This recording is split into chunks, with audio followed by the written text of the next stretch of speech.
presented by Muskan Recording Studio.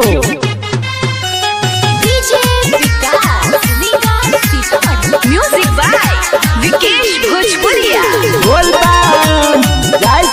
दीवाना राजू राज से भकाला हे हो दूगो कमर सजाई ले लिया, कांधा पे बाबा उठाई ले लिया। हे हो दूगो कमर सजाई ले लिया, कांधा पे बाबा उठाई ले लिया। हो जब ये नई संग कियो देबा घर त, हो बाबा ये नई संग कियो देबा घर त सगरे लिया हो बाबा। हो जब ये नई संग कियो देबा घर त सगरे लिया हो बाबा। जब ये नई संग कियो देबा घर त सगरे लिया हो बाबा।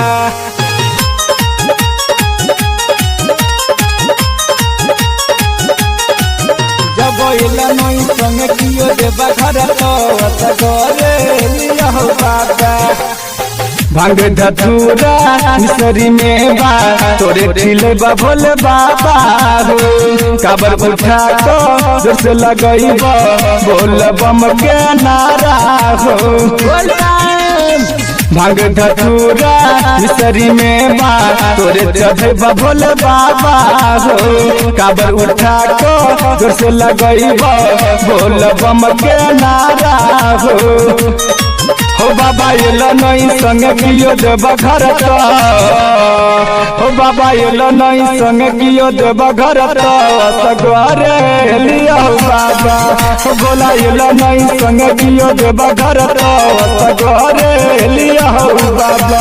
हो बाबा ये नई संग कियो देबा घर त सगरे लिया हो बाबा।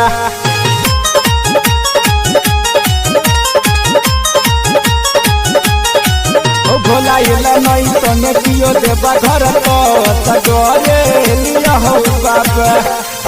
मनुआ सोनुआ रोज बाबा कसबा कोई नहीं एला बाबा हो।